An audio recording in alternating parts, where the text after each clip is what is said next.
Hit me! Episode number 346. System activate. This is NetHeads with Will Wilkins. It's a tech podcast.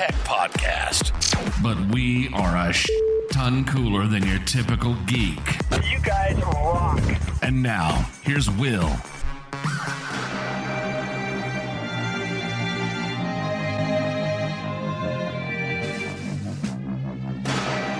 Yeah, that's right, everybody. Hello, welcome. Another edition of NetHeads.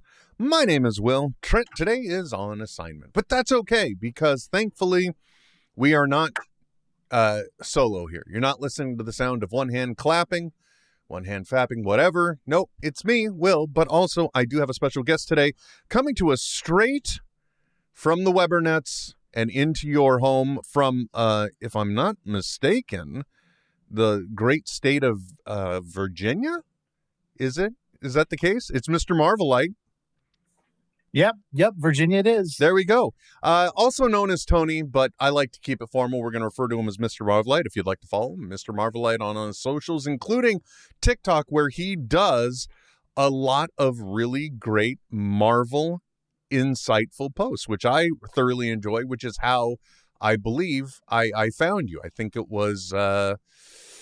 I'm going to say it was probably Falcon and Winter Soldier-ish timing-wise, maybe a little bit later, possibly. But I think you may have started following me because of the robots, but then somehow I also found your post. And since then, a synergy has happened. So thank you very much for joining me, sir. Really appreciate it. No, I'm pleased to be on here, and I'm not going to be worried about the fact that I seem to be your type. Yeah, there we go. That's true. Yeah. I just need to put the glasses on. Like, I think that was a requirement. I completely missed the memo. No, but now that I see your background, I am starting to think there is a new requirement, which is you've got to have a shield and a Mjolnir in the background in order to be on the program. That's my guess. You don't happen to have a 1 foot tall John Cena figure, do you? I don't, but I used to have that exact same Iron Man wall mount that you have, and I need to find it. Yeah, good luck with that, because it's somewhere in the house somewhere. I just have to resolder it. Oh, no, because the connections are iffy at best. Like, I have to get the batteries in just the right way, but I also use sustainable rechargeable batteries in these suckers, so that way I'm not going out of pocket completely on batteries. I've always got batteries charging for mice and for my lights, but nobody asked. Anyway, welcome everyone. If you want to take part in the program, you can one of many ways.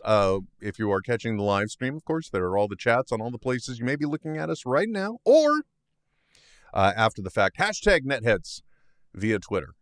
We have already gone through all of March Madness, so we don't have to worry about the hashtag being co-opted, as it quite often does this time of year. So, been away a while, obviously. Apparently took the entire month of April off. Really enjoyed it. No, I didn't. Busy work. We got a lot of things to talk about because there is a lot that has gone on in this world. As a matter of fact, if I'm not mistaken, in the entire duration of the time that we've been off, I think Moon Knight came and went, right? It just, all 6 episodes happened. And I'm more than excited to talk about Moon Knight. Obviously, I like the show because I'm 3D printing stuff from it. Here is the totem that, spoilers, Khonshu was encased in. Not this one. This one's not even finished yet. But actually, I got to be honest, Mr. Marvelite, this is actually a failed print. I am now running, and I got 2 of these, so I'm probably going to go ahead and maybe send one to one of our lucky Patreon subscribers, and then I might send you one as well. You'll get one of the rejects. I'll get the good one. The rejects are fine. Like, I liked your idea that we were talking about offline about, like spraying it with like adhesive and then rolling it in sand. Like, that would be perfect for that. Yeah, to get it that really authentic look. I would probably have to spray it with adhesive or another clear coat, but actually the hand in this, and that's the tricky part about 3D printing, especially when you're doing resin, because it completely inverses your strategy about how things print. When you're printing on an FLM printer, a filament printer, I don't know what they're called, PLA, whatever, you're always going from the bottom up, so your supports have to support anything that's hanging out this way. When you're 3D printing on a resin printer, your build plate touches down to do UV light to create each layer, and you you got to rethink things. And I was trying to put the supports along the backside. This obviously printed halfway at the waist. And I tried to put all the supports in the back so that way you wouldn't really be able to see much damage, or there wouldn't have to be much finishing work. But unfortunately, in doing that, I alienated one of his hands, so that didn't print out properly. And actually, the Cobra finish didn't come out, or the Viper didn't come out of the helmet. So I've got another one of those from here. I got another one of those going right now. So all I have to do is print another bottom, and then that sounds weird. Then so the bottom is missing. You part of the bottom is gone. So basically, you printed a Khonshu with no dumpy. No. I just happen to have an extra. I reoriented and did new supports so that the top half, gotcha. the bottom half, it looks like a sarcophagus literally printed once you're done, because the supports are on this way. It's actually this way, but nobody cares, especially on a podcast. They're like, this is great audio. But when it comes to this part, I actually went with the sideways orientation, so that way more of the supports would be there, so these things would have something both to be connected to on the print as well as in the just oriented with supports as well, because the supports, they build up and then something forms on top of it. It's the exact, but below it. 3D printing gets confusing. So if you're not a Patreon subscriber, you can go to patreon.com, and I think it's NetHeads on Air. Either way, there's a link at netheadsonair.com. And I've decided now that one of the easy things we could do is randomly reward one of our Patreon supporters with all of the prints that I'm not holding on to, because there's always test prints or something that failed. And this finished Khonshu, if we just, like I mentioned, throw it in adhesive and roll it around in sand, and then maybe throw another clear coat on top of that, we'll hopefully get a nice, sticky, authentic look. But in the case that won't work, I'm also going to get a $5 can of textured spray paint and see how that goes as well. So we'll see how those, and thank you very much, everyone joining in on the chat. Really appreciate it. And by the way, if anyone did watch Moon Knight, because Mr. Marvelite and I were talking about this beforehand, and you can remember the name of this. It's like an Ashanti or I can't remember. No, Ashanti is the book in Multiverse of Madness. I'm so confused. If you can remember what this is, throw it in the chat, because I cannot remember what it was. But it came out pretty good. I'm kind of pleased. Except when you get really close, you can see the split point where it also has a peg so that it goes in. Hold it down there so you can see it too. So you can see where you can connect the two. But I also came to a realization, Mr. Marvelite. He's like, why am I listening to this jerkweed talk about 3D printing? But I did realize that before curing this, if I throw just a little bit extra of the exact same colored resin in there before I cure it, it's instantly glued. So that was a fun realization to come to.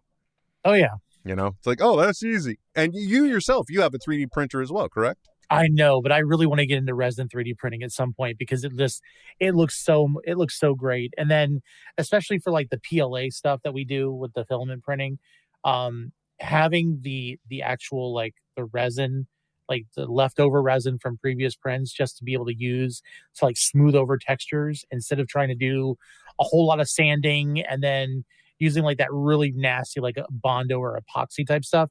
It seems so much better than what I'm doing right now. So yeah, that's where I want to get. Interestingly enough, I have not done that yet. I haven't, because what you can do is you can just get talcum powder and you can combine it with your leftover resin. And like right now, I'm running all of these in clear. And by the way, when you take a look at this, it is kind of amazing to me that even though this is literally forming at a layer at a time, there's no layer lines when it's built. You when you see it as a clear resin product, that part amazes me. But where was I going with this? I was going to say something. Well, it doesn't matter. Oh, I haven't done that, but I know what you're talking about, because also I've recently finished up the Mjolnir during the break, and because I was inspired by the Thor: Love and Thunder trailer to finally get that done. But if you look at it, it has imperfections because I was using one of those high-grade products that basically throws a finish over it to cover the layer lines. And when I did that, The problem is you have to spread it thin because it cures relatively quick. So you Yep. have to both spread it thin in where you're pulling it from and where you're going to be applying it to in order to get a good finish. But it came out well. It's as good as I'm willing to make it. So I'm happy with my Mjolnir now. Anyway, like I said, Moon Knight has come and gone during this time, and Mr. Marvelite was cool enough while that show was going on to host watch parties. So that was a fun experience, being able to see the show with other people that are like super interested in watching it and figuring out what's going on next. Without getting too spoilery, because it's still fresh, Mr. Marvel, let me ask you, what's your opinion of the show? So it's interesting. If we go and just talk about Moon Knight itself, I was excited about Moon Knight. I was excited about the Egyptian the gods with Khonshu, with Amit. I was reading the during the run of the show, I was reading the Infinity comic where it basically picks up with Mark Spector in an asylum. He's convinced he's crazy, but everybody in like literally it was episode 5 or and so you have this, or episode 4, and so you have this concept of nothing is real, but what is it real? And of course the individual who is basically counseling Mark and trying to convince him that Moon Knight is just this character that he's watched on TV that he's been objectifying as his superhero persona all of this time.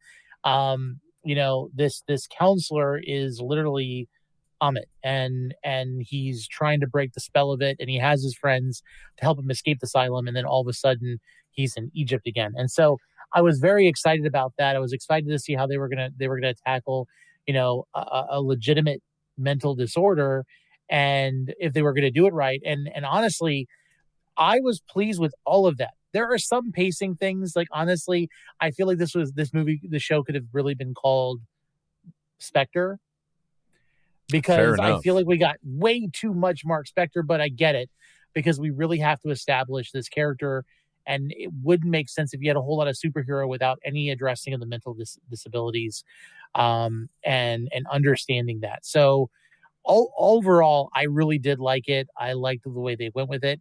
I was more satisfied than I think a lot of people from the ending. But yeah, I loved it. It's hard for me not to like something Marvel. If you can't tell, I'm a little bit vested. I hadn't noticed. Yeah, it's one of those things. I don't leave a blind eye because I have my problems with things, but everything I do is Marvel in some way. As he sips from his "oh for fuck's sake" mug. Yeah, I have to say that, again, my connection to the character Moon Knight goes back to my earliest youth when I was at my friend David's house, who had a Moon Knight comic, and he was telling me all the ways the character was cool. And that was back when, in the comic, Mark Spector didn't so much have DID, he just had alternate personas that he utilized for different purposes. He had the Stephen Grant persona for making money. He had the Mark Spector one for obviously kicking ass. And he had the Jake Lockley character as a taxi driver to be able to have his street minions for getting information. Yep. And at the time, I really liked him because, to me, he seemed like Marvel's answer to Batman. He also had a really cool costume. I mean, it would be terrible to keep clean, but he had a really great costume. And so for me, when Moon Knight was announced as a show, I was really looking forward to it, especially what is his name? Was it Lemire? Is that the comic the Lemire run? Yeah. Yes. Where they really kind of got into and seemed to have borrowed elements from for this show with the entire asylum approach and really delving into the DID of things. I was really looking forward to this show. And one of the things I both like about it and I'm very frightened about it is that it is very, very standalone. It is the most isolated Marvel product I think we have seen both come across on Disney Plus and just in general for a long time. It really doesn't. By the way, Andy on Twitch and ZB on the YouTube pointing out it's an Ushabti. is Yep. the name of what this is. Not this. This is the polymer resin, but yeah, I'm so glad you clarified that because I wasn't sure. yeah. I was having a hard time. Like I was afraid if you stepped on it, we'd have problems. Yeah. Well, no, we wouldn't have problems. We would just, hopefully one of us would be asked the question if we would protect the children of the night or whatever it is he says. And the answer is yes. Yeah, definitely. I mean, do I get powers out of it and these are bad people? Okay, I'm down. And then all of a sudden the little girl looks at me and goes, "Are you a fat superhero?" And I'm like, "Yes, I am." I don't think that's what you would be asked, but okay. Yeah, I'm pretty sure it would be. Hey, ever since as I like to call the great Thorbowski came along, or Bro Thor, or whatever he was referred to as, that kind of set the bar for any of us being a superhero at that point. We just need to be able to summon lightning and armor, and we're good. Anyway, this show, I really liked it. It did frighten me a little bit at how isolated it was, because with the other shows, like, what is it, the GRC, the GSR, what is it called? The Global Repatriation Committee, GRC. Yeah, I think during one of your watch parties, I'm like, I didn't look. Was there anything on the bus or something? Because I was literally looking for some of those tag-ins. So we really don't know if the events We of don't Moon see Knight. any of that. And it's funny though, because even in Eternals, when Circe was going to the museum to work, there was banners that said GRC, and so it was prevalent everywhere. And in Shang-Chi, when you look at the bulletin board right outside when he's going in to see Katie at her house, there is dating sites or dating flyers for people who came back from the blip, or resources for people that that survived the decimation. Like, there are all of these little specific Easter eggs about it, but none of that is visible in Moon Knight. Exactly.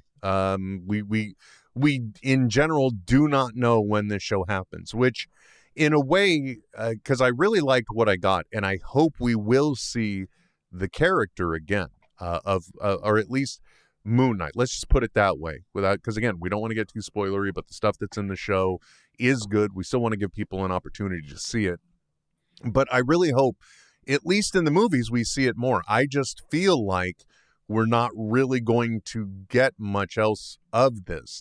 And I don't want to get into the whole series finale, season finale. It was submitted as a little limited run series. We might see Moon Knight in the movies at some point, but the fact that this was so contained, I'm sorry, somebody else said something funny in chat, and it's saying Kevin Smith looks a bit different in this AKA, because this is the same background people see when I host Kevin Smith's AKAs. Anyway, I'm really worried that it's so contained, because they really planned on just doing this very limited run, which will bum me out in a way, because, and I've mentioned this before, I'm probably a little over analytical about what's going on in the MCU, so I'm always trying to think about how does this connect. Some of it wasn't quite so obvious. WandaVision, until Multiverse of Madness comes out, you really don't understand how that's kind of connecting to whatever the big picture is, other than the fact that there's still a white vision out there somewhere. Yep. Which not many people seem as worried about that as I am. Falcon and the Winter Soldier was obviously to get us to the point where they're able to tell a story, have content on Disney Plus, but also give us some closure for the quote-unquote Winter Soldier, Bucky Barnes, as well as get us to the point of having a new Captain America. So that made sense. Hawkeye was, honestly speaking, another show that in a way was about dealing with guilt and grief and loss, but it introduced elements that will take us into other things. So, because basically Hawkeye kind of passing on the mantle of Hawkeye to Kate Bishop, so now we've got that hero going along, and Black Widow brought us Yelena, so all of these things kind of make sense to me. But if the only thing we get out of Moon Knight, and I won't say what or how, is eventually the Scarlet Scarab in the movies, I'm going to be a little ticked. But again, I cannot make any Marvel products, and like you said, I'm kind of I'm not a shill for them, but I'm a solid. I'm a sure thing for him. There we go. So I'm definitely going to enjoy almost everything. I mean, like, I'm one of the people who I really liked Eternals, and I don't feel that was kind of a universal thought. No, and I think this is where we get into this problem that people are going to be having, post Endgame. We are expecting large team ups. We're expecting like repercussions that are referencing and pulling in characters from other properties within the MCU. And I don't think we're going to get that. I really feel like, with the exception of a few where they will have crossovers, this is very much like phase 2 of the MCU, if you think about it. We just had that huge team up in Avengers, something that no one ever thought would be happen before, kind of very similar to Endgame at the end of phase 3. But then everyone was expecting all of these crossovers in Iron Man 3, Thor Dark World, The Winter Soldier, and they weren't. They were isolated.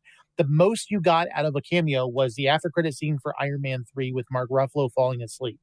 And which I thought was a really funny way of explaining the whole narration thing, because it bothered me up until that end credit scene. And then you had references in Thor Dark World, but you also had the Loki turning into Steve Rogers, which wasn't really the character coming in. It was just more of Chris Evans appeared on stage, and they filmed that part. And so them being isolated, people were kind of like, okay, well, are we done doing that then? Was this like a one-off thing? Where are all the Avengers and all of these events? And then we got Age of Ultron, and then they started crossing over a little bit more until we got to Civil War. Then we have, Iron Man and Spider-Man. We've got Doctor Strange and Spider-Man. You've got, barely Spider-Man and Spider-Man until you finally get to the third movie. And so we're expecting all of these crossovers and all of these things that kind of pass off and everything else. Ant-Man goes to the Avengers campus and deals with Falcon, all of that kind of stuff. But phase 4 is doing something where it's kind of reestablishing itself. And I really think that it's coming to a point where people can go back and watch phases 1, 2, and 3.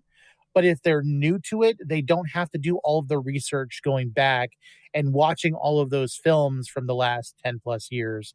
You can start at phase 4, catch up from that current phase, and then kind of still be into things, and then later go back and reference those movies. Because if we don't do that, we're going to see the MCU becoming too big for itself, and people are going to struggle. So for me, I completely understand why Moon Knight kept self-contained, because it needed to be its own story. Will we get more out of it? I hope we will. Because if we don't, the biggest thing that's going to happen is I'm going to have to go nuts, because people are going to be like, well, Moon Knight's not canon because it doesn't reference anything else in the MCU. And I just want to say, shut up. But beyond that, it's okay for it to be its own thing. Eternals introduced us to a whole new concept that, they referenced the Avengers. You find out that the Eternals were there at the Battle of with Jotunheim at Tonsberg. And you then also find out that Thor used to play around with Kangu. So you have all of these different little references to things. But the celestial, the bigger understanding of what the Celestials were all about, that was what it was. That was what it was all meant to do, is to give us this bigger concept. And people were angry because it didn't touch into everything that we already knew, because it was trying to introduce so many new concepts. I just went too crazy on that. No, you didn't. I think you said the good part you said out loud is that they are sort of reintroducing the MCU to everyone. You can now step into these things and you can start taking them in, because the only thing you really have to remember, there was a big purple guy, snapped away half of the world. The heroes brought everyone back. Life goes on now. Very, very good points. The only thing I think too that you mentioned that I really do strongly believe in is that they are starting to try and push these bigger concepts to us. Like you mentioned with Eternals, they're talking about Celestials. With WandaVision and now Multiverse of Madness, they're really getting more into what the mystical is about. Because let's face it, we haven't really seen a lot of mystical magic happening in the MCU. Even in Strange's appearances, you don't see a lot of things. Whereas with Multiverse of Madness, we see him doing a lot more mystical magic and tricks, which I think is just, we may as well get the expectation out of the way and as well as we can in a non-spoiler fashion talk about Multiverse of Madness. Now, I will set the stage. I am not capable of fully reviewing this movie yet because due to a ticketing mishap, that's all I'll explain it and I'll get into it, I did not get to see it at the Dolby Cinema Theater I was expecting to. And if you have, and AMC, if you're listening, I'm calling you out. Your Brentwood Theater, all your screens except potentially your IMAX and definitely your Dolby Cinema are crap. I was so angry, but I wasn't going to be the guy to go complain about something they probably couldn't fix. Literally, the entire left part of the screen, easily 1 foot into it, it looked more like there was a black gradient that had been drawn into the picture. Basically, it's a burn mark, a dirt smudge. I don't know what it is. It was there, and it was also in the upper right-hand corner. And in order to get tickets on opening night, I had to go for the fallback, which is 3D, which they went too heavy and too hard on it, or my theater's 3D is screwed up as well. So I spent your 3D screwed up. Yeah. Because I'll be honest with you, I saw IMAX 3D, and I for the most part, I forgot so much that there was a lot of 3D until it really mattered, and then that depth was amazing. And it just really, for me, and I think this is where I like the 3D. What some people do with 3D when they get past the gimmicks of like things popping out at your face, it gives depth to the room, and so you realize how big things really are. Yeah. And so like the flying through the multiverse, that whole part. That was really benefited from the 3D. Some of the smaller things, necessarily in the smaller rooms of Camertage or when they're like talking in the restaurant, those weren't as important. But when you looked at the big scenes where there's lots of movement, it kind of helped give that depth, so you didn't feel like everything was just kind of like all over the place. I'm glad you had that 3D experience. I did not. I did too. Mine was a constant fight for trying to discover exactly where the focal point was. So I was completely lost trying to see that. That was the one issue.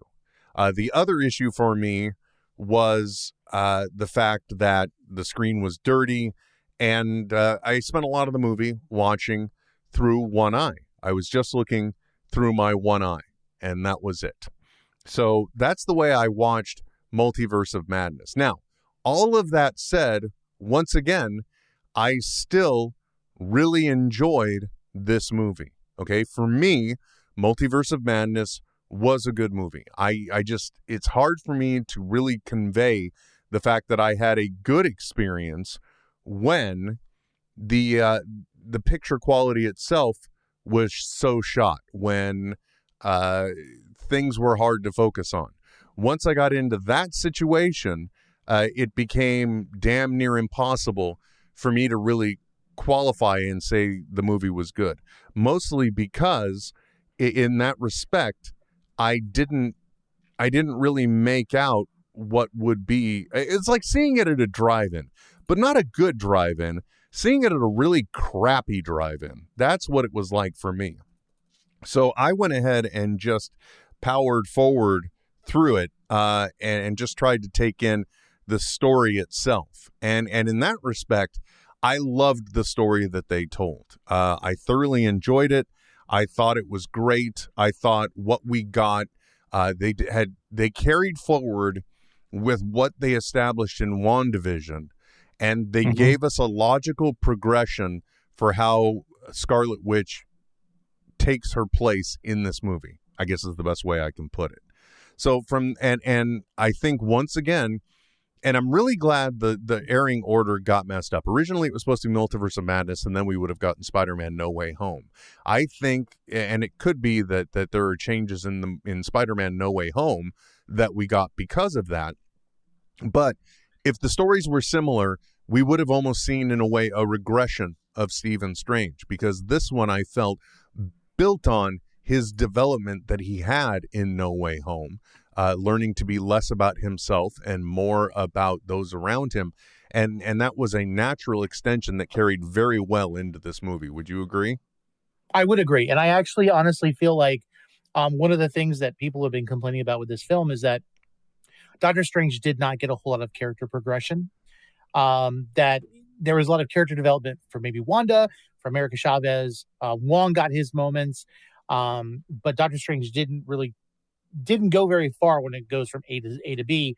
And I think that was by design, because I think Strange, in essence, in the comics, in the stories that we see, he's a very arrogant guy. He's great, and he does well with certain characters. Like, he's really good friends with Spider-Man in the comic books, but like, he's a very arrogant guy. And the most character progression for him is how the use of magic takes a toll on him. And I think that's what we really got to see in this movie, where I wasn't so much excited about him being like a better person, because let's face it, jerky Doctor Strange is kind of what you want, because you don't want him to stop making those one-liners and just like mocking people, because that's just fun. But I wanted to see where he's the kind of guy that can't eat normal food, or, he's got things that he can't sleep, all of these problems from him. And I think we got some of that, and we kind of leaned into the possibility of more of that later on. I think they also, this is one little spoiler, but it's really not completely consequential. I love the way they finally got us to the point where Doctor Strange has his mystical third eye. They did bring that into this movie. I think that one of the things that I initially had a problem with, and again, I think it was my viewing experience overall, I didn't really get a connection for how the antagonist became the antagonist of this movie. But upon reflection and kind of seeing it a second time, I can say that I kind of understood it. It just, for me, it was a little bit of a bummer for who the villain is. But again, everything else about this movie, the most important thing that it did is that it fixed, for me, the pacing issues that we had from the original Doctor Strange movie, which, that was going to be problematic because it was basically an origin story. Whereas with this, the character is relatively established, and we've seen him in a few different things now. So this movie, the one great thing about it is that it starts and it does not stop. It doesn't quit. It just keeps going from action to action to action. And if you think you're about to get a lull, you're not going to, because then it's going to throw something else at you. Oh, absolutely. And what I find is funny is I've actually heard some people online talking about there was too much dialogue explaining things. And I'm wondering if they've gone back and watched the first Doctor Strange at all. Because I can tell you right now, they explained every freaking thing in the first Doctor Strange. These are the boots of Watu. This is the staff of the Living Tribunal. This is that. This is this. This is how this works. This is how that works. It's like all of the books and the metaphysical and all these things. And it was like sitting through like a metaphysical class of, what are all of the mystic arts, and explaining. And I get that because Doctor Strange established for the first time the real essence of magic in the MCU. I know we got it in Dark World, but really, like Jane Foster said, it was basically just science that the Earth didn't understand yet. Exactly. But it was definitely, like, they called it the Soul Forge. She knew it was something different.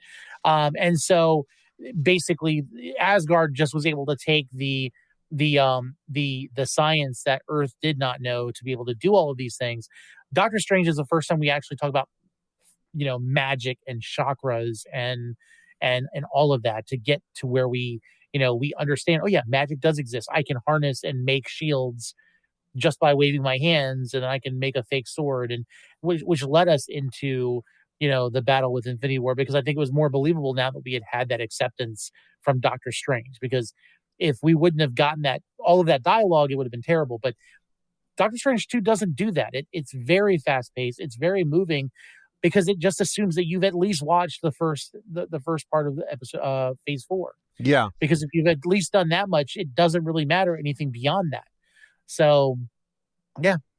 I was really pleased with it. I think, the only thing that it did, and I wouldn't say this is suffering, but the only way that it, for me, as a person sitting there, there's a lot, because things are happening so fast, there is a little bit of that extra exposition, like in the very beginning when America Chavez and Protector Strange, because it starts out with another Strange, and they're running towards it, and then she's like, it's the Book of Ashanti. And it's like, okay, well, yeah, you got to tell us what this glowing thing is we're running towards. I understand that, but there's a few elements like that. So, and those were the only things that I had to complain about. Other than, my only other complaint about the movie. Actually, this is not even complaint. I freaking loved the runtime as well. They went for a good, concise, specific amount of time, and they made sure that we got exactly what we wanted, which was action, action, action, and no real lull. And that was, for me, fantastic. It was nice that they didn't have to, I think it was 2 hours and 6 minutes, which was a very forgivable amount of time, in my opinion. Yeah. And I mean, with the amount of stuff that they did, I think they handled it very well. For that short amount of time, because we're getting used to longer run times with things like No Way Home, and we expect that now, even after watching the Batman. But I feel like we didn't have to have more than that 2 hours. There was enough that was going on, and honestly, like I'll say this: I love the fact that there are tons of things to do in this movie. There are multiple locations.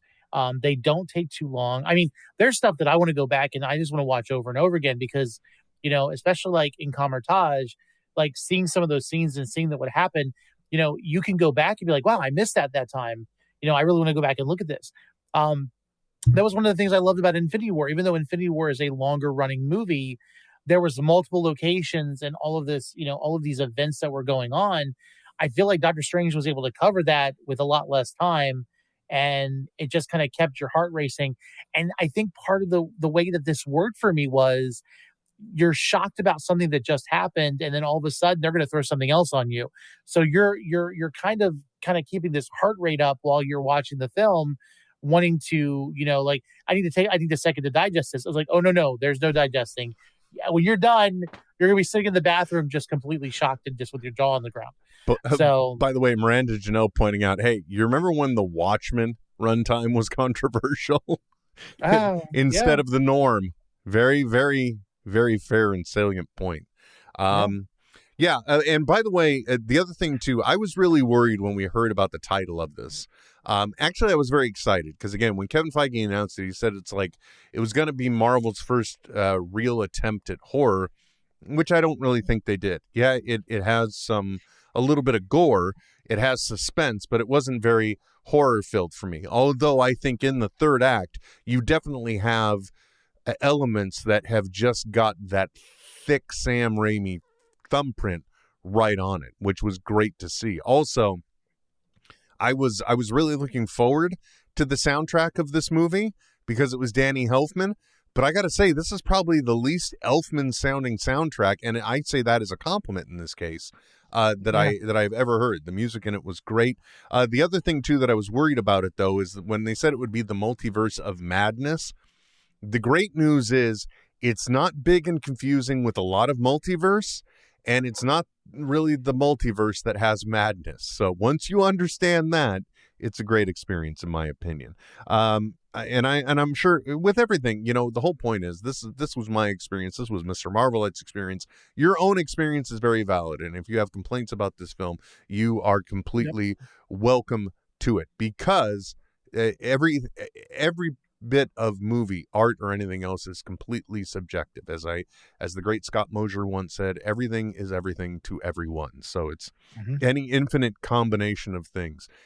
Although I have really enjoyed the memes that we've been getting with people pointing out, well, if our dreams are just us dipping into the variance of another universe, and then they go back to the beginning of Infinity War, where Tony's talking about like having the dream where you go to school without pants on, kind of thing. It's like, oh, I guess that really happens to some unfortunate soul.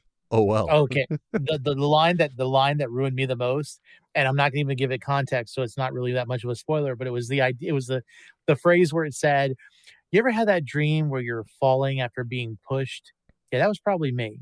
And like that thought of like, how many times have you, like, even the concept of what if our dreams were that thing, and like you consider like the multiverse of that, and it kind of like really put things into perspective. It was definitely a fun like thought process. And I think what's great about these films are, though they're not perfect, and they're not even, Marvel is not claiming to be a professional when it comes to things like time travel, or like the concept of multiple universes or multiverses. They're at least introducing thoughts to the audience that maybe they've never thought about, and they don't realize these are actually trains of thoughts in academia. And there may be some people that are interested in STEM or something else because of a magic movie. I mean, let's face it, that would just be a lot of fun. All I know is I'm ready for more of it, and I'm glad they at least did tag on the end that Doctor Strange will return. So spoilers, dude. No, that's okay. I mean, he made it out alive, guys. Let's just go with it that way. Anyway, so Multiverse of Madness, in my opinion, I mean, it's like, especially if you want the least amount of complaints, see it on the best theater you can at the least expensive showing you can, and you'll be happy. I think this is my opinion. Unless it's Will's Theater. Yeah, there you go. That'll definitely help it. If you do not see it at the and look, I've written an email complaining about it, and that was in 2019. Things didn't get any better while they were sitting there idle during the pandemic. So, like, what am I going to do? Write a letter again, and once again get the manager to tell me, hey, you know what? Come back. Let me prove it to you. Come see another movie. Why would I want to do that? I've already seen it 2 movies. Because Endgame, my first time viewing experience, again, I came out of that movie unsure of my feelings about it. I mean, I loved everything we got in the third act, but I was unsure of my feelings on it again because of that experience. And in many ways, I think the home theater experience has ruined me because I get a high definition, ultra crisp picture. If I'm watching a movie at night, I've got the Philips Hue lighting with the cinema add in. So that way the gradient light is casting lights everywhere. I mean, I got surround sound. I got one hell of an experience. You're bougie. But still, I expect more from a movie theater given the rates that we pay for box office and the like. So anyway, that's my thoughts on that. Now I'll say this, like if I can, my biggest frustration with the release of Multiverse of Madness was this came out right at the same time as the Fantastic Beasts sequel. And I'm not a fan of anything Harry Potter. I'm sorry. Don't hate me for it. I have no interest in it. And the thing that really made me salty was if I go, unless I'm invited to a theater for an early screening, I'm going to go to the Udvar Hazy Air and Space Museum in Chantilly, Virginia, because it's a large air and space. It's a large IMAX theater. It's got a huge screen. It's a great experience. We saw No Way Home there, and I loved it. But unfortunately, they were only showing Fantastic Beasts, and so I was like, really, come on. But it just the large scale is just a beautiful thing. One of the things that is close to me, and this may be the next place I try to see either a Marvel movie or Multiverse of Madness. It's a 45-minute trip away, but it is a theater that has the Scene X experience where they also do additional projection on the side walls as well to kind of extend the scene. If nothing else, just to guarantee I get that amazing picture quality that I'm looking for. And let me tell you guys something. If it's quality you're also looking for, then I want to encourage you to make sure to support the Duke Cannon Supply Company. Look, folks, it's a dirty world. There's a lot of things in the news that make us just want to wash ourselves clean of all the memories, the thoughts of what's going on. We want some purity. We want to look good. We want to smell good. How can you do that? Duke Cannon Supply Company. And they got something for everybody. You know, if you're looking for a good smelling soap, they got good smelling soaps. If you want a manly smelling soap, you can get the Bush Beer soap with a patented sandalwood scent. People like Mr. Marvelite who are capable of growing hair, they can take advantage of the Beardman's box and get beard wash and beard balm and beard oil. And or you know, if you're tired of these sissy body washes, right, that you know, you get them in your hands and you're trying to clean yourself and they're just running everywhere, go for their thick line of body wash. It is thick, it sticks, it cleans. That may not be their tagline, but I'm running with it. Anyway, if you want to support NetHeads, if you want to show your support for the show, if you want to get yourself some good products that'll get you nice and clean, then just go to netheadsonair.com, click the Duke Cannon link. Actually, I think it's netheadsonair.com/Duke. It's been so long, I forgot. One of those two. Great ad placement. Take advantage of that right now. Lots of products. I personally, you can't get it now, but I'm addicted to their Shamrock thick body wash. It's nice and minty, and it kind of gives you that nice menthol chill, if you know what I mean, everywhere. So it's really nice. It's refreshing. It's a great way to start the morning, especially last week when I had a cold. All that peppermint and minty smell everywhere. Oh, it was amazing. netheadsnr.com/Duke. If it's not working now, it will later. Get yourself some Duke Cannon Supply Company. Every one of their products, every purchase helps support veterans here in the U.S. So check them out. Thank you, Duke Cannon Supply Company. Quiet, Emo. He's over there batting wise. And we do have Vector with us, too, by the way. Now, you have been very generous, Mr. Marvelite, to speak with us at length about all of these Marvel products. But let's get to the real reason why you're here. And by the way, in case you haven't caught it, you can also catch, as I mentioned, Mr. Marvelite on all socials. You can also catch him on The Real Study, Sundays at 7:30 p.m. Pacific time, 10:30 Eastern in most cases. But there's another place you're going to be able to find him now. And Mr. Marvelite, why don't you tell him about that? Oh, well, you know, it's been a busy last week trying to get ready for Multiverse of Madness and everything else. But me and our Superhero Talk and I, Michael Rothman, have been working on the Nerd Initiative. And the website is live now. It's going to be a great place for, you know, just kind of like getting news, and we're avoiding the clickbait. We're avoiding, you know, the negative space. It's gonna be a positive place to just geek out about your fandom. It's also going to be a place that's going to showcase a lot of creators that maybe are smaller in size on TikTok and elsewhere, but it's going to give them a voice. And we've already had some fantastic creators that have contributed. Jonathan Chow, Marvelous Johnny on TikTok, did a fantastic piece about comic books to look at for Free Comic Book Day that was on Saturday. And then Jacob Burlingame, King Von Schweetz, just did a walkthrough and talking about the new Guardians of the Galaxy Rewind at Epcot in Walt Disney World. And so we've got a lot of other creators that are lined up to be talking about things. We're trying to cover every piece of fandom beyond just Marvel. There's a lot of Marvel on there right now, but we're going to be going into Marvel, DC, Star Trek, Star Wars, everything possible. And definitely it's going to be a lot of fun. It's new, but it's something we're extremely excited about. And I've got the sweatshirt back there on the backdrop.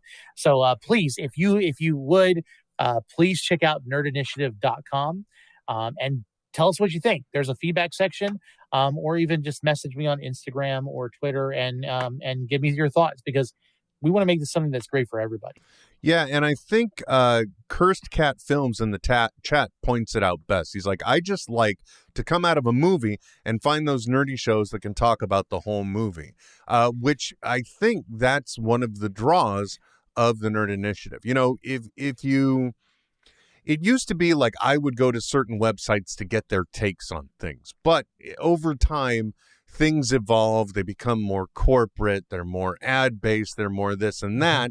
And it's not quite the same experience. But the Nerd Initiative, this is one of those things where this is a place you can go where you can find ideas and stories and concepts from like-minded people, or people with a similar viewpoint or an opposing viewpoint. But you're not going to be getting that clickbaity nonsense right now. You're just going to be getting people bringing their fandom and their perspective and wanting to share, because we know that the world is already toxic enough. So we just want to put out some positivity. We want to put out our ideas. We want to tell you ways to get excited about things.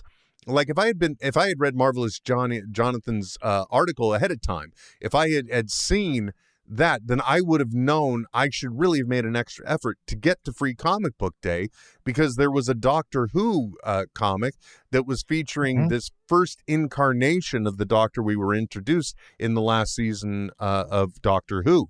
Not to mention, not even comic book related, I haven't gone there yet today to see what happened or what, if anyone wrote an article, because they decided on Mother's Day to suddenly drop on us who the new Doctor would be. And oh my gosh, it's a person of color. This is amazing. Yep. So if you want to find a place where you're looking for those bits of information and news and ideas and stories from fandom, then I would definitely encourage you to check it out. And I'm not just saying that because I like Mr. Marvelite. I'm also saying it because this might be the type of place that'll finally get me to get back behind the keyboard and do some writing again, especially around... I've already been asking. Yeah. Thankfully, Will has been part of kind of like giving guidance, and we've got him listed as part of our staff, like just to hopefully contribute in the future. Because hey, wait a second. Do I have a cool cartoonish caricature right now? Not yet. God damn it. Well, until I get that, I'm not doing a dang thing. Actually, for those that don't know, like right now, you can't see it, but because it's not built out, and it just points to willwilkins.com as well. But, one of the things, Tony and I had a great conversation, Mr. Marvelite, we had a great conversation because I was kind of talking holistically about where I have seen things go. And some of them I'm still behind the times on. But like, I realize that for a lot of my videos and a lot of the things that I do out there, one of the things now, it's less about the product you have. It's not about your podcast. It's not about this. It's about you as a brand.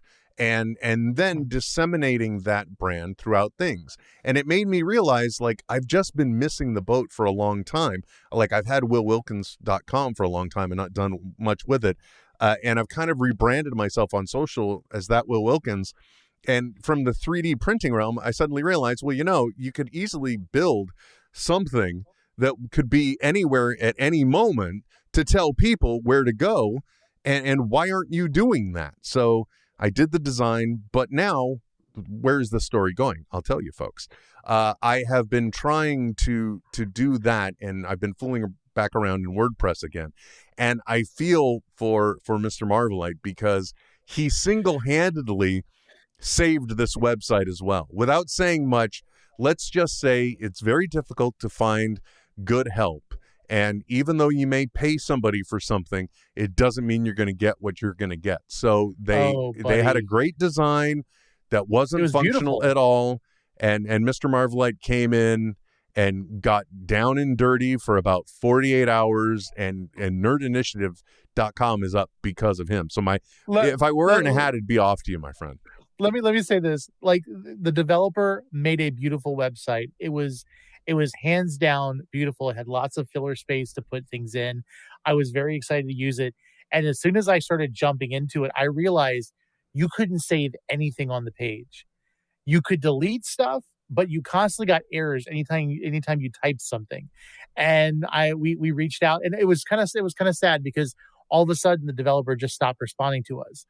And so Michael Rothman, great guy, and really, really good in the industry when it comes to entertainment and news, does not know technology like website building. And so he trusted this developer, and for good reason, because the design was beautiful, but then it didn't work. And so we were like stuck, and we were thinking about having to pay somebody else. He was even willing to take the bad developer and pay the bad developer to fix the bad development. And I sat and I'm like, you know what? I'm just going to delete the whole page and then just start from scratch. And if it doesn't look good, it doesn't look good.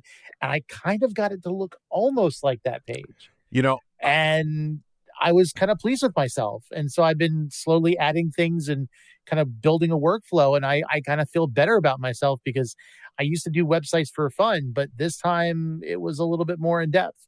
And I watched a lot of YouTube videos. And yeah, I'm See, pleased. you mentioned that, but now I always think about, I think it was season 6 of Community, where Jeff Winger has taken the movie that they're making hostage, and he has secluded himself somewhere, and he's yelling at a YouTube video because he's like, just shut up and tell me how to edit. Which is like every one of us ever using YouTube for anything to find out. It's like, all right, look, just quick. Tell me how I can create this my transmission is going out effect, please. How can I do this? Just tell me. Yeah, and you're constantly going back and playing the last 15 seconds over and over again because you keep missing that statement or you keep forgetting after you listen to it. Yeah, and you're coming off like a crazy person because it's just like it's down and to the left, down and to the left, down and to the left.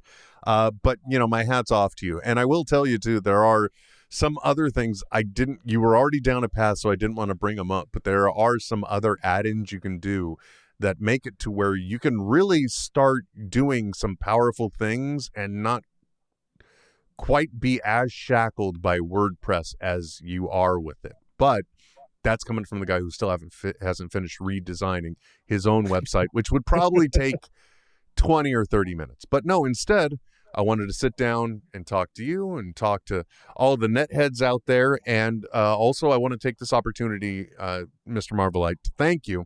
I'm just going to keep flopping between calling him Tony and Mr. Marvelite. Deal with it. It doesn't matter either way. Yeah. I just want to say thank you very much for joining me on this little jaunt. I really appreciate it. I enjoyed it thoroughly. And I want you to know you are welcome back anytime. And please feel free to say no, because I will probably be reaching out again saying, hey, it's another week. You doing anything? So listen, never a problem. I'm sorry if I'm not as much as the mainstay Trent. It's fun to listen to you guys talk, but I'm glad to be here. And I'm the kind of guy that I don't really say no often. I'm married. Yeah, that's a big mistake. You shouldn't admit that, because I'm like the mafia. I'll draw you in, I'll bleed you dry, and then you really think Trent's on assignment? No, I'm kidding. Trent's got a life. That's what it is. But I'm still dying. Yeah, I don't. Hello. Yeah, part of the reason and part of the reason why I also wanted to invite you to do this is because in our talks there's been a similar vibe, and you, like me, during the pandemic, and you've admitted this, so I feel fine admitting it too. During the pandemic, I came to the very sudden realization I really need more friends, because I'm not talking to enough people. I mean, yes, our amazing Patreon supporters like the aforementioned Miranda Janelle or Four Color PJ, Paul, one of our Stu Greenberg, one of our amazing supporters. All of you are the reason why I do get on and do some things exclusive for the Patreon. And but it's always the conversation that really drives me. It's less about doing a podcast and more about just having somebody to talk to.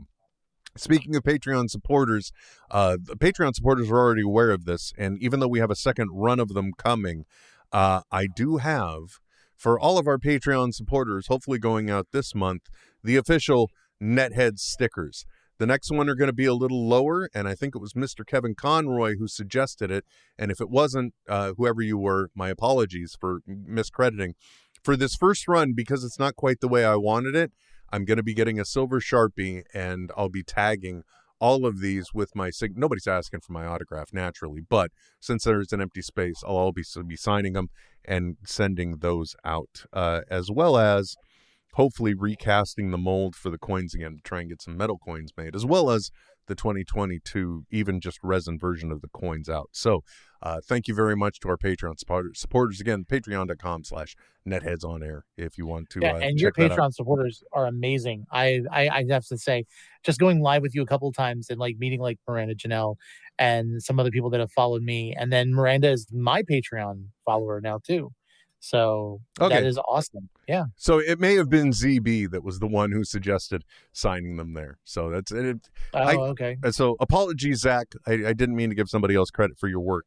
But I've been doing NetHeads as a podcast. As a matter of fact, today, for those of you that are Kevin Smith fans, today is actually a day in Smodco history because day and date 11 years ago was the premiere of Smodco Internet Radio, at the time Smodcast Internet Radio, with the first episode of Plus One Per Diem and Jay and Silent Bob Get Jobs from the studio that I built in Kevin Smith's living room. So, and it was shortly after that where he said, hey, you built the network, why don't you do a show on it? And that's when Trent and I kind of rebranded from Radio Askew, and we borrowed from the show that I used to do on Comedy World Radio Network, and we called it NetHeads. So I've been doing this for 11 years, and like Miranda Janelle is one of those people that has been with us damn near since the beginning. Ryan Connolly, damn near since the beginning. But that is the one thing that I don't think I ever fully appreciated until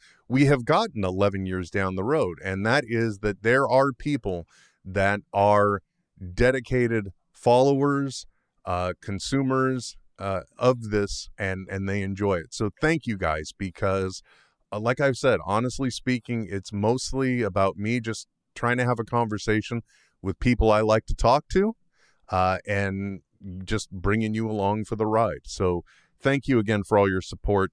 Tony, thank you for joining us again. You can check him out, all the socials. He's Mr. Marvelite. As a matter of fact, he did something that I want to crib for your. Tell him what you did for your birthday. Okay, so for my birthday, I wanted to do something. Like last year, I did like a stream on Twitch, and I did a giveaway. And I felt like that was just so disingenuous. I wanted to have something that was just so much more fun. And so I created a scavenger hunt throughout all of my socials for the most part, with the exception of Twitter. And so I dropped a video at midnight on April the 19th for my birthday. And if you follow that, there was a QR code that led to a hidden YouTube video that directed you to a unlisted piece of merchandise in my merch store. And there was also, I think, like a Snapchat thing there. And it basically brought you all the way back to one of my Easter egg videos that had a pinned comment that would tell you where to send an email. And I had fun just making the t-shirt. Nobody bought it, but I'm glad, it would have been interesting to see if anybody would have actually bought the shirt for the scavenger hunt, because I'm almost thinking that I want to buy it before I take it off of the store. But it was just a lot of fun, just like doing that. And at the end of it was a $25 Fandango gift card. So, basically I helped pay somebody's way to Multiverse of Madness. But it was just a lot of fun. And I know certain Mr. Will Wilkins will be, making a scavenger hunt at some point now too. Oh yeah, because I loved the idea, but also it was genius from a social media perspective, because you had people interacting not only with all of your socials, but also focusing on specific media. So for like that day, unless you knew the exact date on Instagram, because like he's not giving himself enough credit. The t-shirt had Sokovian tour dates. And then there was a clue, I think, in the description to go to his Instagram. So if you then looked at the posts that matched the dates, you would be able to get in that order that they were listed on the t-shirt. You would then be able to get the clue to go to the next message, which was then, or the next clue, which was one of his TikToks, and it was an extra comment that I think he had pinned in it. And so, from a traffic standpoint, that's genius, because you have people going and consuming your media and increasing your numbers and focusing on specific posts. So if you had also made like a new post that day, you could have also at a specific time say, check back at 4 p.m. and then you just could have slipped another comment in it. And now you're really driving up your numbers for that day. So it was genius, and I loved it. And the funniest part is, tell them where the inspiration was from. Ready Player One. Like I was a big fan of Ready Player One. In fact, when I first announced the scavenger hunt on one of my TikTok videos, I even said, they're not laying around somewhere for you just to, find. They're hidden, and it's like, it was just a lot of fun. It made for the hunt for Mr. Marvelite's Easter eggs begin. And I just, and I'm going to do it again next year. Like, I'm already going to be working on it, that I'm going to be laying Easter eggs in videos throughout the entire year, so that it's not just like, look at the comment in the video or the comment in the picture. It's look for this key thing in the picture, and it's going to tell you what to do next. Oh So my God, I'm like, that sounds like work. I'm already thinking about it. Like, oh, let me tell you something right now. I was short of a pin board with like little pieces of yarn going from one thing to the next. I have a book that I go through all my ideas, and I literally just had things pointing to each other and trying to figure out which way I wanted to go with it. So yeah, it was a lot of fun. Definitely. I really enjoyed it. And again, the brilliance of it too. Woof.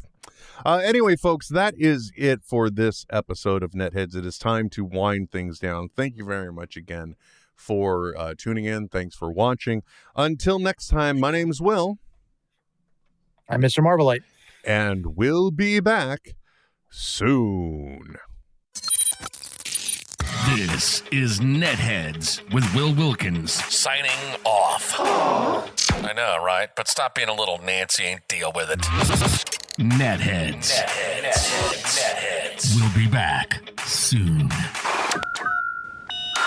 Goodbye. This has been a Smodco Internet production. Sip. Only at smodcast.com.